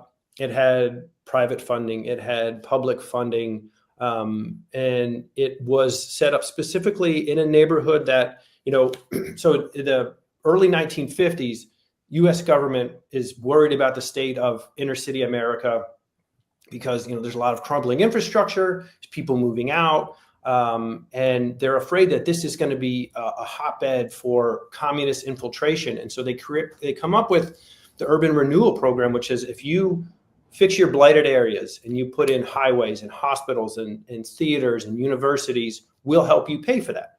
So cities begin tearing down neighborhoods. And of course, what are you going to tear down? You're going to tear down the lowest income. You're going to tear down, the poorest area, the most beaten up area, the area with no ability to say, hey, hold on, what about us? So in the city of Pittsburgh, that was the Hill District, which up until that point, had been known as the Harlem of the Midwest. It was a neighborhood known for its famous jazz clubs. Lena Horne, Louis Armstrong routinely went there. It had 2 Negro League baseball teams. Satchel Paige was a pitcher on one of these. It had the nation's largest Black-owned newspaper, the Pittsburgh Courier, very famous newspaper. It covered all the, the early civil rights stuff that Thurgood Marshall was involved in. It was a well-known historic area, and then the city decides, well, we want to build a highway and we want to build a civic center, and so they tear down 2/3 of the neighborhood. And again, because Black residents were not allowed to buy houses in white neighborhoods, the people living there were stuck. So overnight, thousands, tens of thousands of people are disenfranchised, so they're all just pushed into the remaining 1/3 of that neighborhood. So immediately by the early to mid 1960s. Jobs are down, income's down, hope is down, which of course means that crime and drugs go up. And that's what the Hill District was facing when James McCoy, who was a civil rights activist, started Freedom House. He was trying to find a jobs program for people he knew were worth more than the outside world thought of them as. And but what was crazy though is Freedom House wasn't doing medical services. I love what you say here. It says Freedom House was the brainchild of McCoy. Let me go ahead and say, as you write, a Houston native. Brainchild of McCoy, a civil rights activist with a long-term goal of fostering Black-owned businesses. In the meantime, to build capital as the organization got on its feet, Freedom House was selling produce in the street from the back of a truck. And it was this truck that grabbed Hallen's attention. If you could move produce, then you could probably also move people. At least that's how Hallen saw it. Oh, they're moving produce. They can move people. That is crazy. It's nuts. It's nuts. So Phil Hallen, he runs this nonprofit funder. So they're just a philanthropy that's focused specifically on medicine and areas where the healthcare system has been depleted through racism. Hallen had a history with EMS. He had a job when he was getting his PhD. He was working at a hospital. He would carry severed limbs from the OR down to the incinerator. He worked part-time on an ambulance. So he had some sense of what it was. He moves to Pittsburgh and he knows that the EMS service in the US is bad. And he sees it's particularly bad in Pittsburgh, especially bad in the Hill. And so he's looking for a way to fix this. And like you said, he's reading the newspaper one day and he sees an article about Freedom House delivering produce around its neighborhood. August Wilson, he wrote that play Jitney based on, a group of people who couldn't get a cab. And so had this sort of makeshift cab system. They couldn't get any sort of help in the city. And Phil Hallen knew this. And of course, Jim McCoy knew this. And that's why McCoy had set up the produce thing. And so Hallen sees it and says, well, man, if you can move a tomato, you can move a person. Let's figure out a way to do this. And that's what brings the two of them to Presbyterian University Hospital, where they meet Peter Saffer, who's trying desperately to get an ambulance system off the ground, but doesn't have any people willing to take that risk. Right. So Hallen wants to do this here, but McCoy is looking for job opportunities for African Americans, and then those two forces merge. So this was a jobs program. I guess if Phil Hallen had some other kind of idea, that's what this would have turned out into. But so this didn't start off as from a McCoy. Well, hey, let's create this healthcare deal. It started off as a jobs opportunity, and then those two combined forces, and then that's what we get. 100%. McCoy, he looked at this much more than nobody knew. The word paramedic didn't exist, so nobody understood sort of Saffer's genius. McCoy was saying, hey, if we start an ambulance service, we're going to have trucks, which means you're going to need drivers, which means you're going to need mechanics. There's probably going to be some sort of dispatch system. So we're going to have to hire dispatchers. In his mind, he's hearing jobs. He's hearing, mechanic jobs. He's hearing driver jobs, dispatcher jobs, careers. What he had been offered before this came along was housekeeper, gardener. Those aren't careers. Those are things that you're stuck into he wanted a way to elevate the people in his neighborhood. The newspapers referred to people in the Hill as unemployables, which that means you don't have a job. That means you are not capable of gaining and holding a job. He didn't believe that. Nobody in the neighborhood believed that. And so they were looking for the opportunity. McCoy 100% sees this as a way to employ a lot of people. So what was interesting to me is that this didn't start in white Pittsburgh. Yeah. That it start. I mean, that's still what strikes me. And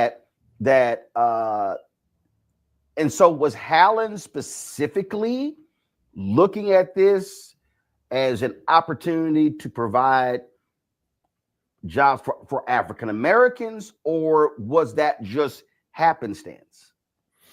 No, the jobs very specifically were for African Americans. What everybody assumed. So Hallen's like, yo, we need this service. Yep. We need this service. And here's an opportunity to provide some jobs and economic opportunities for African Americans. Let's go. 100%. That's what they thought. But the presumption was like, this is going to be self-evident. You know, the moment somebody sees your emergency responded to by a trained professional who can save your life on the spot, who doesn't have to wait until you get there to the hospital, that the whole world was going to embrace this, which is what happened in every city in America, except for the one where it started. And the only difference is, of course, the one where it started, it was, staffed entirely by young black men as opposed to young white men, which is how it was in other areas. So they thought, go ahead. They thought it was going to expand. They thought like it would move to other neighborhoods in the city, that it would start in the Hill, but that it would move to everywhere in Pittsburgh because people would see the genius of it. But it didn't. It didn't. And was it because they saw it was all black? They will tell you, if you listen to some of the early meetings, the pushback was supposedly, well, we don't know if this works. We don't know if we can pay for this. We don't know if technically this is even legal to provide medicine outside of the hospital. There were all kinds of concerns. But again, the only place those concerns existed was the one place where the people providing the care were black. They start in the Hill, and the one neighborhood that they expand to is downtown. Downtown has people of all stripes. So, these guys begin responding to calls, chest pain, shortness of breath, all the things that happen today. But some of the people now that they respond to are white. And for the first time, they find that their patients are actually weighing the option of, hey, do I want to die right here at my desk, or do I want to allow a black man to lay his hands on me? And seriously? Yeah. That was a real concern, and they had multiple occasions. They had to sit down and say, "Hey, touch me, or I could die." Yeah. Let me just go ahead and go meet Jesus or go meet Satan. Yeah. You're talking about a neighborhood or a city. People often think, when you think racism, you think segregation, you think Mississippi, you think Alabama. There were articles in the newspaper at the time when they began unwinding all of these redlining laws in real estate that did not allow you to sell your house to black homeowners. There were stories of white families who disliked their white neighbors and would intentionally sell their house to a black family just to spite their neighbors. So if you're going to sell a house, if you think it's so odious to live next door to a minority couple that you are going to sell your house to one to tick off your neighbors, imagine then that is the person who walks through the door to unbutton your wife's blouse to put electrodes on her chest. People really, really fought it. And these guys were stunned. These were young men who were used to having to explain, why are you doing what you're doing? Why aren't you just racing to the hospital? Why are you here messing around with my brother? Shouldn't you be gone already? They were used to having to explain, hey, we are paramedics. We are actually delivering care right here. What they were not used to have to explaining was, why us? Why are we the ones doing it? And are you sure that you really have to touch me?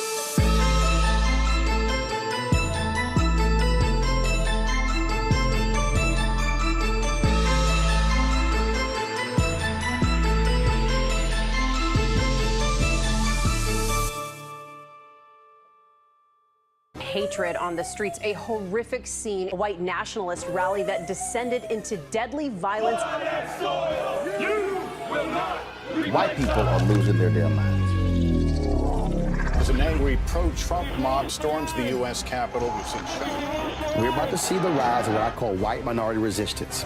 We have seen white folks in this country who simply cannot tolerate black folks voting. I think what we're seeing is the inevitable result of violent denial. This is part of American history. Every time that people of color have made progress, whether real or symbolic, there has been what Carol Anderson at Emory University calls white rage as a backlash. This is the rise of the Proud Boys and the Boogaloo Boys. America, there's going to be more of this. Here's all the Proud Boys, guys. This country is getting increasingly racist in its behaviors and its attitudes because of the fear of white people. The fear that they're taking our jobs, they're taking our resources, they're taking our women. This is white fear.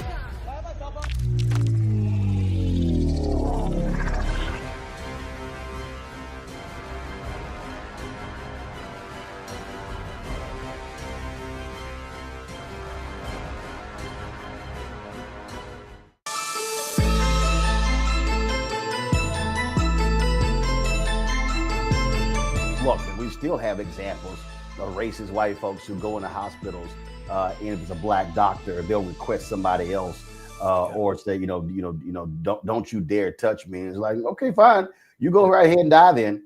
Yeah, I mean, it's real pathology. Absolutely. Freedom House lasts for how long in Pittsburgh? They began school in 67. They worked for the first time in 68. In fact, the first time paramedic ever took the streets anywhere in the world was in the immediate aftermath of the assassination of Martin Luther King Jr. In April of 1968. They were shut down in October of 1975. And were they shut down because of citywide adoption, and they wanted a more rigorous program? Why did it shut down? There was no more rigorous program. In 1975, President Gerald Ford realized that paramedics, based on what was happening in Pittsburgh, paramedics had taken off all across the country, and they had uneven training, uneven equipment, and uneven deployment. And so he said, we need to create a national standard. Freedom House was chosen to serve as a national standard. Their medical director, a doctor by the name of Nancy Caroline, wrote a textbook based on her work there. And that textbook is used to this day to train people all over the world. If you say emergency care in the streets to a pre-hospital provider, they will get misty-eyed. Everybody knows that book. Everybody knows Nancy Caroline. She took what she learned in Pittsburgh, she brought it to Israel and created their national healthcare program. This was as advanced an EMS program as existed anywhere in the city. The reason they were shut down is because a couple years earlier, there had been a heroin epidemic in Pittsburgh. It had started in the early 70s in New York and had finally crept over into Pittsburgh. Because Peter Safar was an anesthesiologist by training, he turned to his paramedics and said, hey, look, heroin is just another opioid. I know how to reverse a heroin overdose in the same way that I know how to get someone out of anesthesia. It's a little known drug called Narcan. So the Freedom House paramedics are the first people in the world to use Narcan to reverse a heroin overdose. They do it. There just so happens to be a reporter from the Pittsburgh Post-Gazette who's following them around when they reverse this overdose. She writes this incredible article about this work that they did on a dark night in a back alley. And people in the city reading this article have two responses. One, this is amazing. And two, why them? The rest of the city does not have this. The rest of the city, if any other neighborhood has an overdose, that young man, that young woman, they die right where they fell. But in Pittsburgh, in the Hill, the poorest and most downtrodden and overlooked neighborhood in the entire city, they're being saved. And they become victims of their own success. People see, well, wait a minute, this incredible thing that's happening, but it's happening there and it's happening to them and it's not happening to me. Why? And they get very angry and they turn to the mayor, who for years has been trying to stop Freedom House from growing. And he has to explain why. So finally he says, okay, we'll start a citywide program. But he doesn't use Peter Safar, who invented CPR, who invented paramedics, who has been successfully running a paramedic program in his city now for 8 years. He gets new doctors and they recruit all new people, none of whom have any experience whatsoever on an ambulance. And he starts his own program. And it's perhaps not a coincidence that the paramedics that they roll out look nothing like the paramedics from Freedom House. So Freedom House starts, and the white folks wanted nothing to do with them. But then in 75, when they started saving the lives of black people with heroin overdoses, then the white folks like, yo, hey, what about us? And then the mayor, obviously pissed off and jealous of this unit, says, fine, we'll go ahead and do this, but let's screw the most experienced people. Let's not listen to them, talk to them, hear from them. We'll just take it from here. Yes, the people quite literally selected as the national standard by the President of the United States were not chosen to continue and expand EMS in their own city. So the what world's happened, first paramedics. So what happened to, were they all men? Were there any black women who were part of this? There were. So initially, I mean, they started in 1960. So, you know, there was certainly some chauvinism involved in the beginning, and women were hired as dispatchers, but several of the women were watching what was going on and saying, well, hold on a second. I think I can do that. And one in particular by the name of Darnella Wilson was very young, and she's working as a dispatcher, and she sees what's happening. And one of the guys who ran the program by the name of Walt Brown, he just saw something in Darnella, and he said to her one night, if you're interested in what's going on, get your butt on an ambulance and I'll show you. And so he takes her out, and her mind is blown.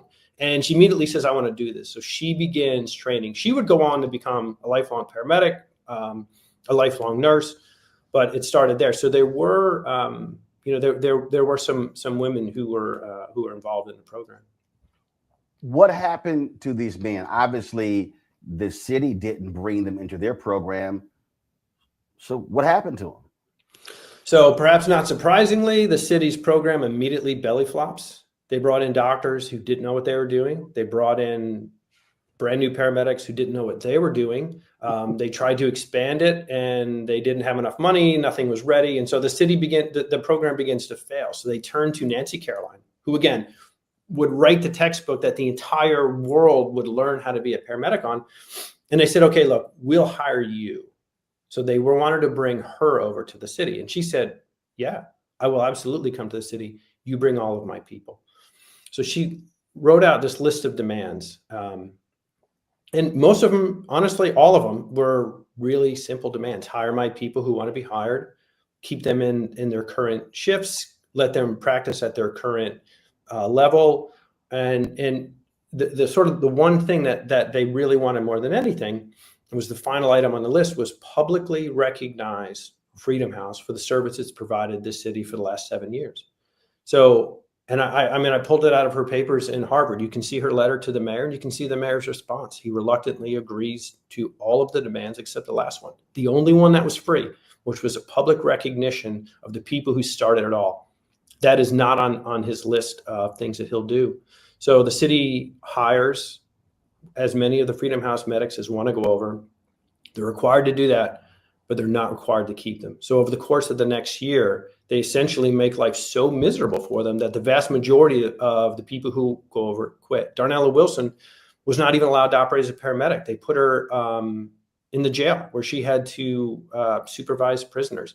She had no experience with that whatsoever. She was very young. She was 18, 19 years old. It was a traumatic experience for her, but she was angry enough that she held on.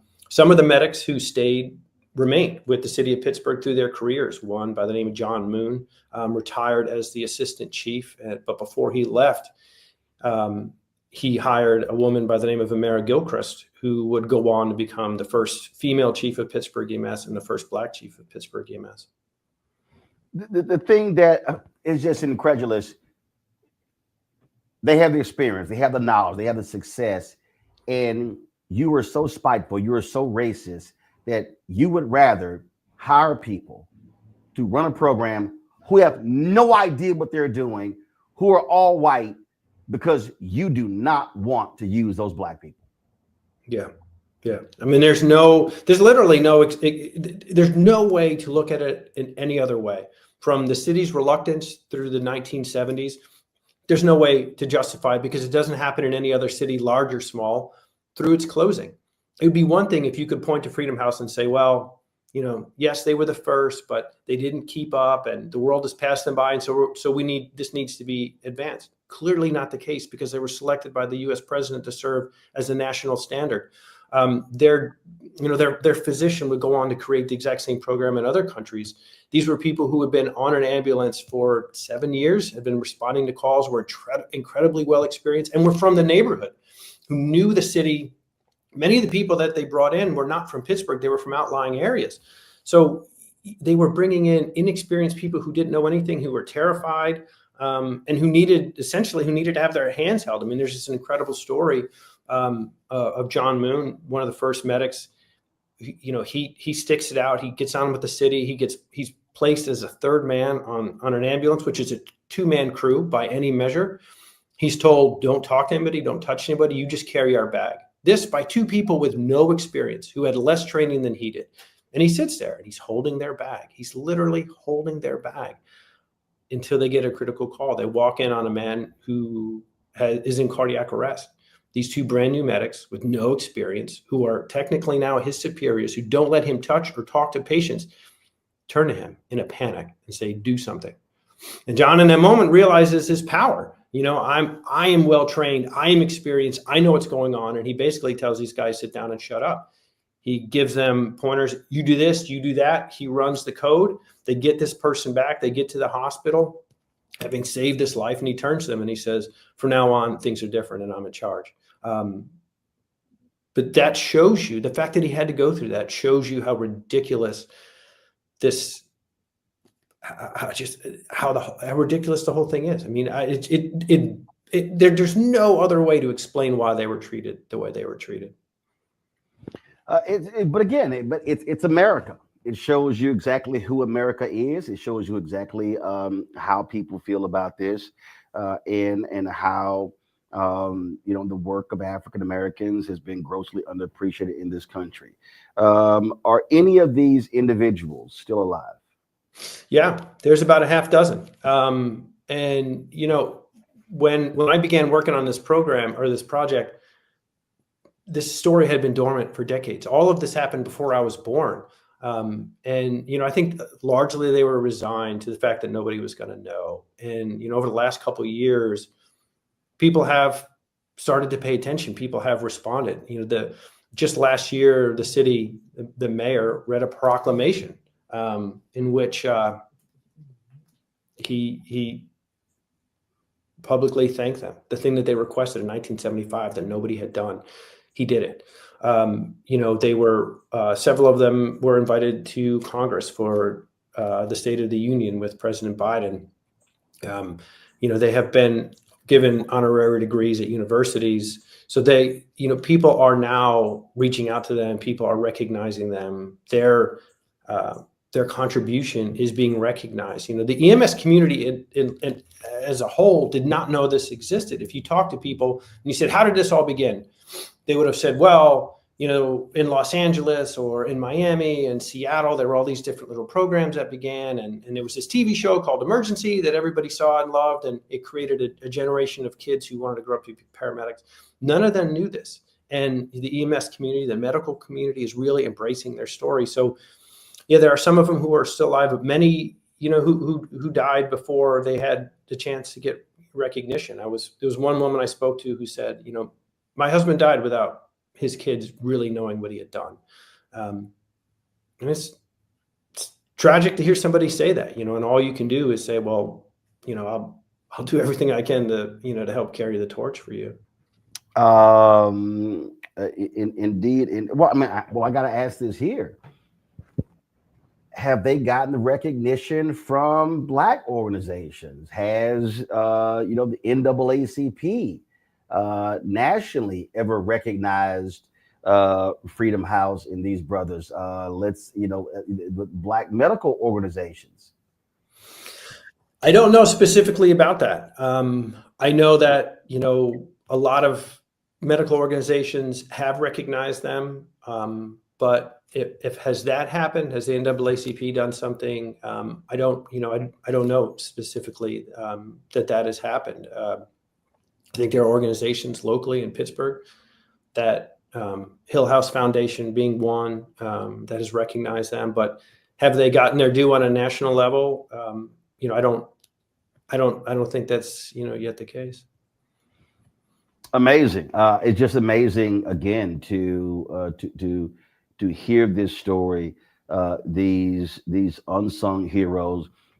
Has Pittsburgh, forget what that mayor did, has the city ever corrected that error and acknowledged these? Is there a monument? Is there a statue? Is there a plaque? Anything in Pittsburgh?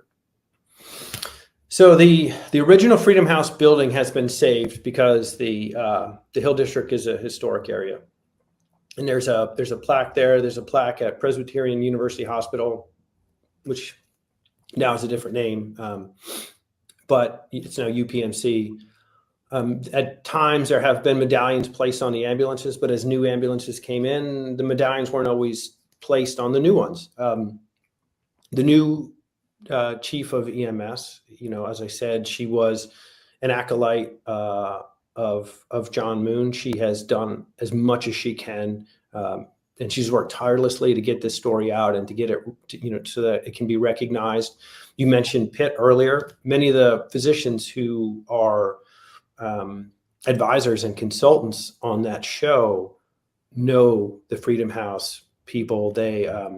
They do what they can to help them out. They bring them to conferences. They have them speak to medical students. So the medical community in Pittsburgh, the Heinz Museum has set up there's a portion now in the medical part of the Heinz Museum that talks about Freedom House. So, the city is waking up to it. But, the first time I went there, I would talk to cab drivers or people in restaurants who say like, "Oh, what are you doing in town?" And I would explain it. And I would just get back blank stares. People hadn't heard of it, which I think was quite frustrating for everyone involved. But that is changing. Well, absolutely. It's just the fact that these young brothers stepped up to become America's first paramedics, set the standard for the rest of the nation. And the nation not recognize them and honor them, to me, is an absolute travesty. But you do with this book. I have to ask this question. I ask this of every book author. What was your wow moment? What was your wow moment as you were researching, as you were interviewing, where there's something someone said or you discovered that caused you to go, wow, this is crazy? I mean, there are so many moments like that. There's a guy by the name of, I keep mentioning John Moon. He's the first person, he's believed to be the first person to intubate somebody outside of the hospital. And, he had just been trained how to do it. And he gets told by his medical director, go ahead and do this. They get it. He does it. He's terrified. Intubating someone is a very difficult thing to do. But he's able to calm his nerves. He gets him to the hospital. He arrives. When you arrive at a hospital with a cardiac arrest, it is totally chaotic. There are doctors, there are nurses, there are techs, there are people who are trying to gain insurance information. There's all kinds of, it's noise, it's hectic. There's life on the line. There's CPR that's happening. You're trying to change hands. There's there's the beeping, and there's the yelling of orders and medicine being given. It's very, very chaotic. So they come in, they enter into this world, which, immediately all this noise and chaos starts up. And the doctor who's standing there just points a finger across the room and goes, "What is that?" And everybody freezes. And what he's pointing at is this ET tube that is sticking out of the patient's mouth. And John's partner, George McCary, is sitting there squeezing the ventilation bag, breathing for this person. And the doctor says, "What is that?" And the room suddenly gets incredibly quiet. And John says, "That's an ET tube." And the doctor says, "Who told you to intubate him?" Or who intubated that person? And he said, "I did." And the doctor says, "And who are you?" And in this great moment, John could have been angry, he could have been cowed, he could have been anything. But in this great moment, he sort of stands up and he goes, "My name's John Moon, and I'm a Freedom House paramedic. And that is one of those mic drop moments that just you don't get a chance to do or to see very often. That was this incredible, like, you've got to be kidding me. But there's a litany of things that these guys did first that the rest of the world immediately took onto, whether it's the design of the ambulance, what's inside the ambulance, how a paramedic is trained, the use of Narcan, the fact that the president names them the national standard months before the mayor shuts them down, the fact that Israel's EMS program is designed after them. Programs all over the world are designed after them. It is incredible what these guys did in just 7 years. And they were largely a bunch of young kids, high school graduates, fathers, sons, friends, guys who didn't even realize at the time what they were doing in terms of how much they were changing the world. But they were. Every day when they showed up, they were notching a new first. And to see all the things they went through, how poorly they were treated, and the grace with which they did it, every time it blows my mind. That is incredible. I always love the scene from the Cotton Club where this racist guy is jamming up Lawrence Fishburne, who's backstage talking to one of the dancers. And then Fishburne turns to him and says, "Who are you and what are you doing talking to me?" I always love that quote. It just, when you were describing that, that's what it reminds me. Who are you? And basically, I don't need to explain to you who I am. Here's my name. Here's who I'm with. And most importantly, I'm saving this man's life.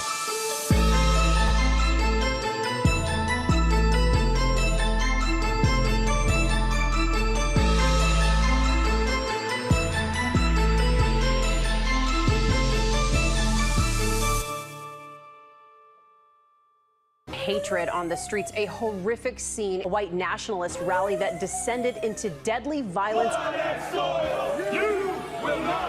White people are losing their damn minds. As an angry pro-Trump mob storms the U.S. Capitol, we've seen We're about to see the rise of what I call white minority resistance. We have seen white folks in this country who simply cannot tolerate black folks voting. I think what we're seeing is the inevitable result of violent denial. This is part of American history. Every time that people of color have made progress, whether real or symbolic, there has been what Carol Anderson at Emory University calls white rage as a backlash. This is the rise of the Proud Boys and the Boogaloo Boys. America, there's going to be more of this. Here's all the Proud Boys, guys. This country is getting increasingly racist in its behaviors and its attitudes because of the fear of white people. The fear that they're taking our jobs, they're taking our resources, they're taking our women. This is white fear.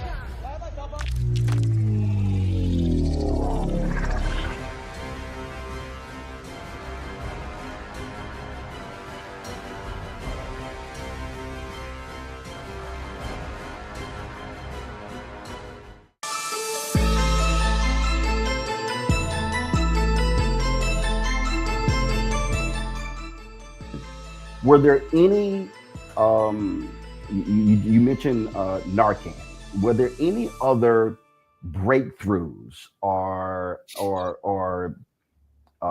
historic things, never done before, things that they created that still is the standard today? Oh yeah. So if you get into the back of an ambulance, the way that the stretcher is laid out, there's a seat directly behind the patient's head, and immediately to the right of the seat is a suction unit. That is so that a paramedic can manipulate and have access to the patient's airway, which is something that was important to Saffer. And so he brings that in and tests it out with the paramedics and learns, oh, okay, these guys can do this. They can intubate. They can manage an airway. That becomes natural. If you walk into any ambulance now, that's exactly the way it looks. And the way that the training went, because Saffer was a physician, he looked at it as a truncated version of medical school. And he said, what we're going to do is you're going to get all the book learning, and then I'm going to take you out into the world. You're going to go to the ER, the OR, the ICU. You're going to go to the morgue. And then you're going to ride in other ambulances just so you can get an idea of what this stuff that you've learned looks like in practice. That's done in every paramedic program around the world today. The idea of a medical director, Safra begins this program and it hits him immediately. Medicine changes every day. You need somebody involved. You need a physician there to have the guys come back in from a call and say, hey, this worked, or this did not work, or, I think this other thing might actually work if we change what we're doing and try this instead. And so you need a physician to kind of bounce those ideas around and turn those into law. Nobody was doing that until Freedom House. And so everything there's nothing that they touch from the radio dispatch on down. There's nothing that they touch that doesn't become national standard. Absolutely unbelievable. A fascinating story. The book is American Sirens, the incredible story of the Black men who became America's first paramedics. Kevin Hazard, outstanding. And I'm sure that a lot of people will learn so much about, again, this missing and untold piece of American history, which is, of course, Black history is American history. Kevin, we appreciate it. Thanks a lot. Thank you. I really appreciate it. Spoke an incredible conversation there with Kevin. Be sure to get his book, American Sirens. And I hope y'all appreciated the conversation with Kevin as well as Ellie Mistel. This is why we do Roland Martin Unfiltered in the Black Star Network, bringing you deep, thoughtful conversations you're not going to get anywhere else. All right, folks. Now, listen, lots going on. So do this here. We're done with the show, but don't forget, support the work that we do. Join our Bring the Funk fan club. Your dollars are critically important to the work that we do. You want to contribute via Cash App. Use the Stripe QR code. You see it right here on the screen. Click the Cash App Pay button to contribute. You can also use this for credit card as well. Checks and money order. Make them payable to Roland Martin Unfiltered. Mail them to P.O. Box 57196, Washington, D.C. 20037 7-0196. PayPal is R Martin Unfiltered. Venmo RM Unfiltered. Zelle Roland at RolandSMartin.com. Roland at RolandMartinUnfiltered.com. Download the Black Star Network app, Apple phone, Android phone, Apple TV, Android TV, Roku, Amazon Fire TV, Xbox One, Samsung Smart TV. Also, of course, be sure to get a copy of my book, White Fear, How the Browning of America is Making White Folks Lose Their Minds, available at bookstores nationwide. Get the audio version I read on Audible. Also, if you want to get our Roland Martin Unfiltered Black Star Network swag, go to shopblackstarnetwork.com. T-shirts, hoodies, mugs, and more. Get our Don't Blame Me, I Voted for the Black Woman shirt, as well as FAFO Project 2025. Get that shirt as well. And, of course, folks, listen, tomorrow I'm going to be in Chicago at the Black Women's Expo. I'm going to be moderating a panel at noon. So if you're in Chicago, come to McCormick Place. Look forward to a fantastic conversation, and I can't wait to return to the Windy City. And don't forget, folks, if y'all want to support our Black-owned businesses and various products, go to shopblackstarnetwork.com. Lots of different products that you can get there. Again, toilet paper, puzzles, all sorts of stuff. And again, support our Black-owned businesses, shopblackstarnetwork.com. And don't forget, download the app Fanbase if you want to also invest. Get more information at startengine.com/fanbase. Folks, that's it. I hope y'all have a fantastic show. I'll see y'all Monday right here. Roland Martin Unfiltered on the Black Star Network. Holla!